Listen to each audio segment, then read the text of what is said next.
Kali ini gue akan mendaki Gunung Lau dengan ketinggian 3265 mdpl di atas permukaan laut.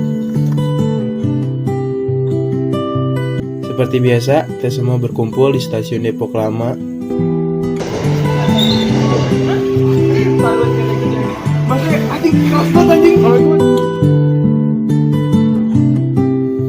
Pukul 3 pun kita sampai di stasiun Senen, ya walaupun sedikit terlambat.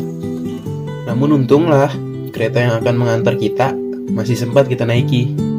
Gunung ini sekarang tujuan gue puncak buat. Oh iya, sedikit pengalaman kawan. Ketika hendak menukarkan tiket, kita sempat dihadang oleh petugas karena kedapatan membawa gas, lalu lantas semua gas yang kita miliki raib disita petugas. Sial. Tapi ya sudahlah, perjalanan harus tetap berlanjut. Lagi pula, nanti bisa PT-PT lagi kan.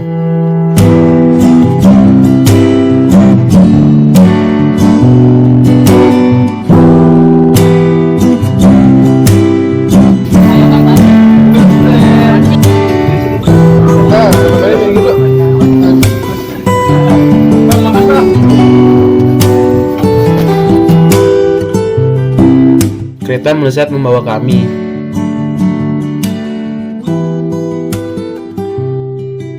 Hingga ke stasiun Solo Jebres.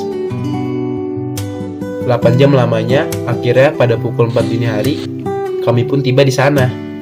Dengan 2 orang kawan yang sudah menunggu. Mereka pun terpaut 2 jam lebih awal sampai. Alasan pekerjaan yang mengakibatkan mereka tidak bisa menaiki kereta yang sama dengan kami. Oh alah, sedangkan kami hanya mahasiswa yang sedang mengisi libur akhir semester. Tak lama, sebuah mobil bak pun datang, yang menandakan kami akan segera berangkat menuju base camp Candi Ceto.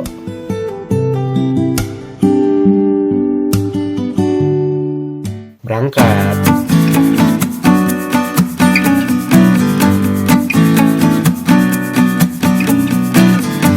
Luas mata memandang, terhampar perkebunan warga dan Gunung Lau di depan sana, yang menandakan sebentar lagi kami akan sampai.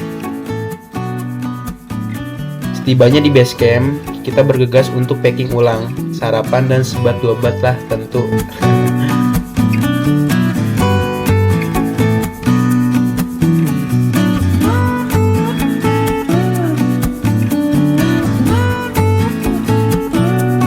Jalur Ceto ini sangatlah kental dengan budaya Hindunya, dengan candi-candi yang masih berdiri kokoh. Saat sedang melakukan simaksi, tampak ramai pendaki kala itu. Kenapa cuy? Jam berapa gitu? Jam 9. Terus Tara bego jam berapa? Ya.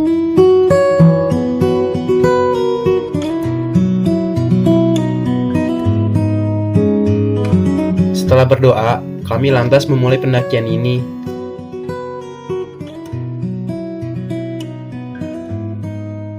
Pukul 8 pun, kita awali semua perjalanan hanya dengan melangkah. Sepanjang jalan menuju pos 1, trek masih dihiasi dengan anak tangga dan candi-candi kokoh yang menjadi hasil jalur Ceto ini. Oh iya, sedikit info lagi kawan. Jika kalian pernah melihat postingan Monesia tentang arus di jalur Ceto yang teramat sangat deras, ini penampakannya jika sedang kering. Nampak ramah dan bersahabat, bukan?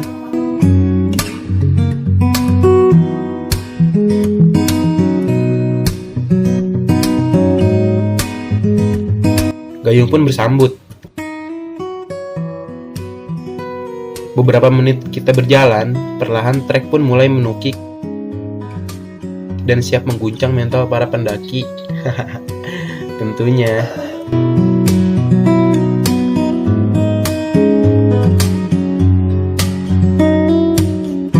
Satu jam setengah lamanya kita berjalan dan mulai terlihat pos 1 yang sangat ramai. Membuat kita harus mengungsi sedikit ke atas karena tidak kebagian tempat. Apalah, toh masih bisa untuk duduk dan bersandar. Berjalan kami lanjutkan. Trek menuju pos 2 kali ini cukup menarik dengan iringan arus air di sepanjang jalannya. Bahkan kita dapat menemui semburan mata air yang sangat besar. Maklum, cuaca kali itu sedang labil. Saat pertengahan menuju pos 2, saya sendiri terkena kram yang tak main-main, sakit dan lamanya. Sedangkan perjalanan masihlah panjang. Jam 10 kami tiba di pos 2. Oh iya, di pos ini kalian akan menjumpai sebuah pohon yang terbungkus kain kuning. Kabut terlihat mulai turun. Keringat tak lagi hangat, karena itu dingin membuat kami harus sedikit mempercepat langkah kami. Trek menuju pos 3 kian menyulitkan, dengan kaki yang sedikit-dikit minta diistirahatkan, dan hati yang mulai merasa tidak enak kepada teman-teman. Rasa putus asa pun seakan menjadi sahabat kala itu. Berkat semangat dari yang lain, kita akhirnya sampai di pos 3. Dulu mah apa yang enggak sih? Wow. Gue ngatak Gue udah ngeliat lu berdua ini. ini enak berbek popel ini. Lu baru najar sebentar, tangan lu udah beda sama muka.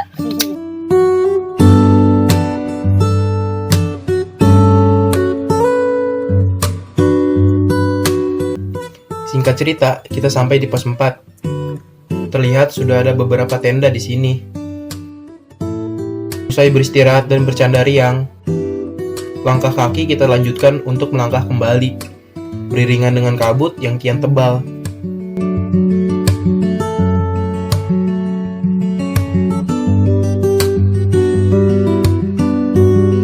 Lihat beberapa dari kami mulai memakai jaket.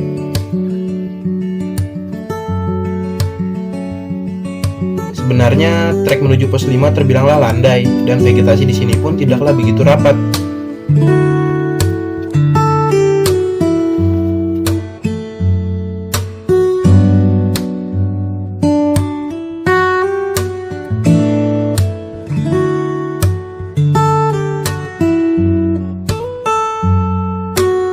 Indahnya mentari membuat haru sore itu karena bisa sampai di tempat ini. Sungguh luar biasa nikmatmu.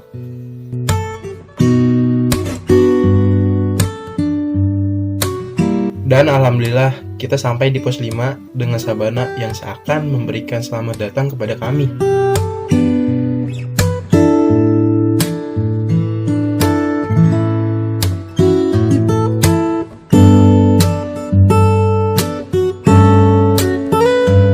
Sejenak, teringat pesan orang tua ketika pamit untuk pergi. Sang ibu mengatakan, sejauhnya engkau pergi, sebayanya engkau berpetualang. Tapi satu yang ibu harapkan, nak, engkau pulanglah dengan selamat. Kata-kata tersebutlah yang membuat perjalanan kali ini penuh dengan semangat. Pakai gula merah juga, gula merah. Bawang ya di bawah ya? Ada bawang, Ada. Wih, mantep. pakai Pakai gula- lu pada bersisik aja. Ya udah. Jam menunjukkan pukul 7 malam. Kala kita masuk ke segmen masak-memasak. Momen ini paling istimewa menurut gue pribadi, karena semua lelah, letih kita campur wakan di sini. Tak ada lagi gengsi antara kami, semua lepas begitu saja. Dan sampai semua terlarut dalam heningnya malam.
Usai packing dan makan, perjalanan kami lanjutkan.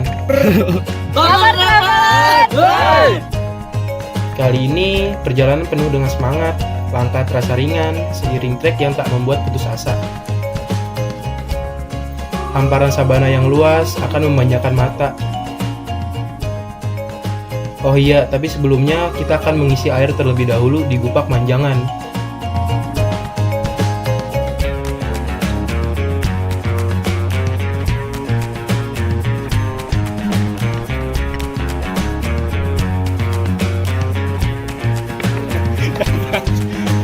Ki, kesini. Tutup kameranya, Ki. Dang itu, Maksudnya videoin biasa aja, tapi diemin.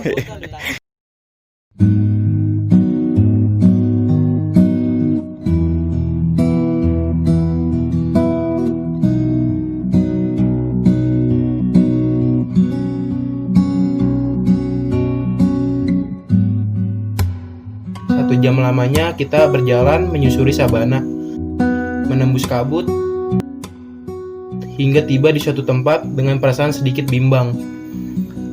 Tempat itu dinamakan Pasar Dieng, tempat di mana orang sekitar mengkeramatkannya.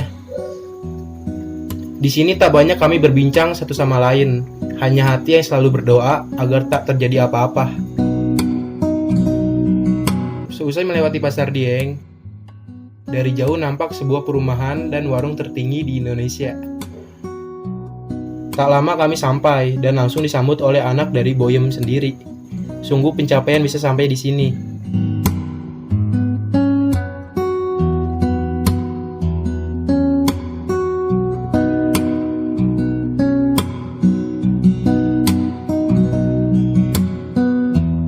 Sampainya kita di warung, nampak seorang lansia yang sedang dikerubuni oleh para pendaki bak artis ibu kota.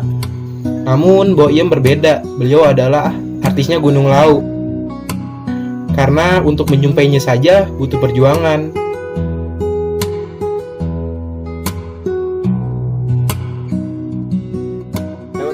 beli di mana cuy? Boyem. Warung apaan? Warung tertinggi di Jawa. Indonesia. Capek banget. Sedikit ngopi dan bersantai, perjalanan kami lanjutkan.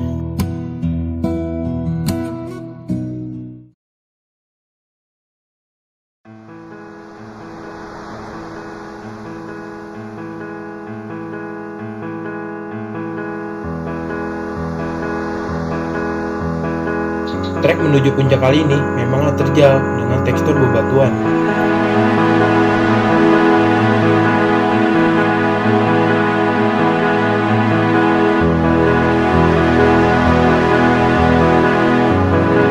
Hanya butuh 1 jam saja dan kita bisa sampai di puncak Hargo Dumilah, puncak tertinggi Gunung Lau, dengan ketinggian 3.265 mdpl di atas permukaan laut.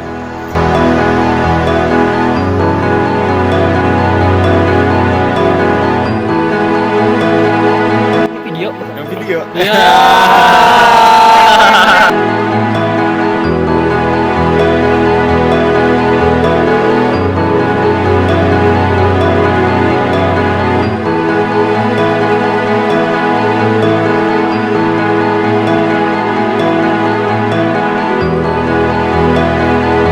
Dan terima kasih semuanya yang telah mencapai puncak ini bersama-sama.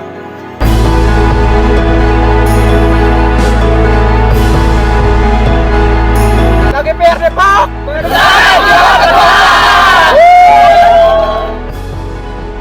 Kala itu memang cuaca sedang berkabut, tapi tak apa. Berdiri di sini bersama kalian para sahabat sudah lebih dari cukup untuk sebuah puncak. Terima kasih lagi teruntuk Mas Pompi dan para sahabat yang sudah sabar menuntun saya hingga sampai puncak. Jujur, memang alam tidak bisa ditebak.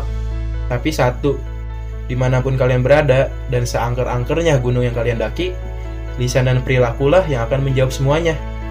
Gue Klimen Lestari, salah ya. Itu mah slogannya Bung Piersa. Habis, gue Klimen Maulana Idris, bercerita sambil ngopi, ngopinya bareng si Maman. Sampai jumpa lagi di lain kesempatan. Bye-bye.